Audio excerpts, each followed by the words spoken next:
Baik, Pak Stefanus, di tengah fluktuasi harga komoditas global saat ini ya Pak ya, dan Mhm. juga di tengah berbagai tantangan yang ada, sebetulnya bagaimana Tata Logam melihat performa industri baja nasional, Pak? Eee, ya memang kami akui bahwa tekanan global itu ada.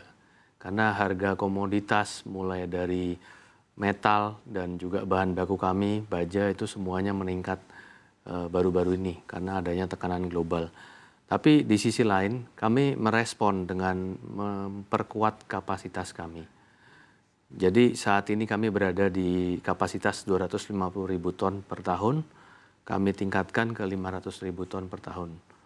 Maka kami melihat bahwa secara umum peluangnya untuk jangka panjang masih terbuka. Tapi saat ini kita melihat memang perlu perbaikan secara struktural untuk industri baja ini.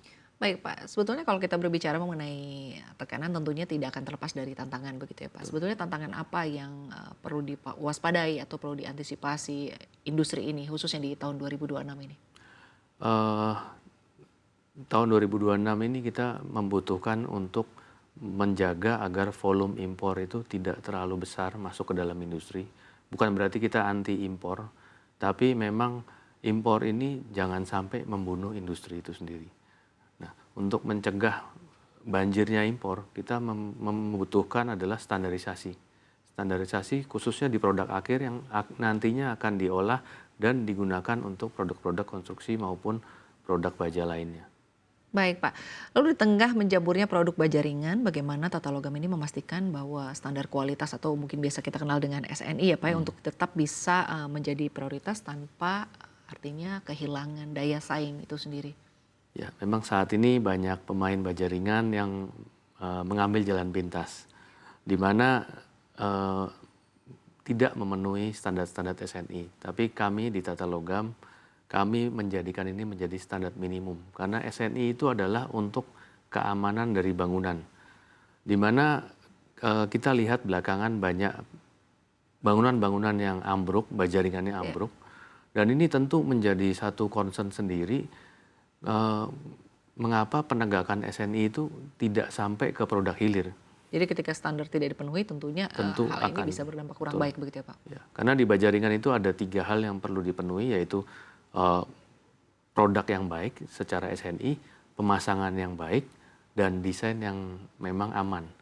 Dan untuk baja ringan kami tentu berfokus pada SNI. Dan saat ini di hilir khususnya untuk SNI 8399 kami sedang usahakan agar ini menjadi mandatori, agar menjaga keamanan untuk bangunan. Baik Pak, lalu selanjutnya terkait isu green steel yang sedang marak saat ini ya Pak ya. Sejauh mana sebetulnya Tata Logam mulai mengadopsi proses produksi yang lebih ramah lingkungan dan tentunya juga rendah karbon Pak? Ya, tentu masalah green steel ini banyak disalahartikan karena green steel itu sekarang ada istilah baru yaitu greenwashing, di mana mengklaim produk-produk yang green. Tapi kami di Tata Logam kami fokus pada compliance dan certification, di mana contohnya kami saat ini menjadi perusahaan satu-satunya di Southeast Asia yang memiliki sertifikat untuk green yang terbanyak. Kami ada CDP, Carbon Disclosure Program, itu disclose dengan rating B. Kita juga sudah memiliki sertifikat EPD, SSA, Steel Sustainability Australia, dan tentu banyak lagi. Dan ini dibuktikan bahwa green ini tidak membutuhkan klaim bahwa steel itu green. Tapi Ya. kita membutuhkan bahwa terukur jejak karbonnya berapa, kemudian kita akan memiliki satu roadmap untuk menurunkan jejak karbon itu sampai nanti di 2060. Gitu.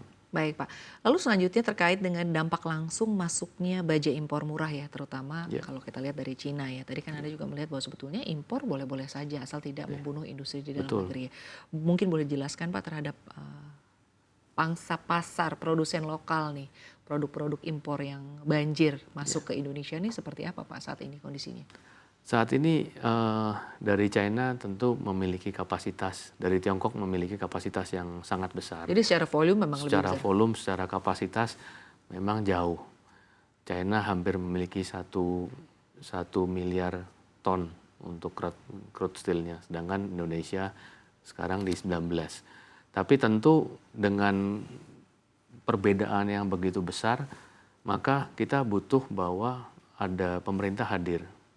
Dan juga untuk membangun industri baja yang merupakan the mother of industry, kita membutuhkan adanya keberpihakan. Tentu bukan anti impor, tapi dengan sudah adanya industri di dalam negeri, maka kita membutuhkan proteksi. Tentu melalui mekanisme trade remedies maupun non-tarif barrier seperti SNI, dan ujungnya adalah untuk keamanan bangunan.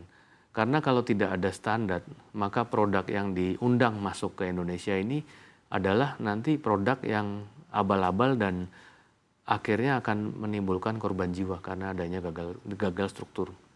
Baik Pak, tapi kalau kita berbicara mengenai harga begitu ya Pak, Ya. dari sisi harga dan juga kualitas antara produk impor dan juga produk lokal begitu ya. Tadi Anda menyampaikan sebetulnya kan produk lokal juga daya saingnya sangat-sangat baik. Seperti apa sih Pak?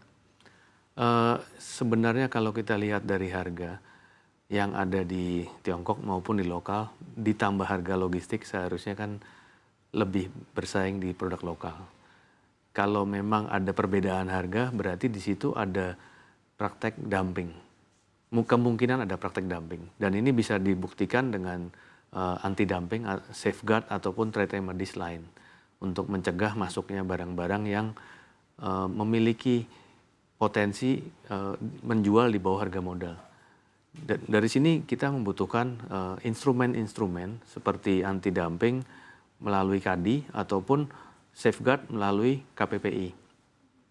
Dan disinilah pemerintah hadir untuk menghidupkan kembali industri kita, di mana saat ini utilitasnya tadi di bawah 52%. Dan itu sangat amazing bahwa untuk sebuah industri yang utilitas di bawah di 50% masih bisa survive.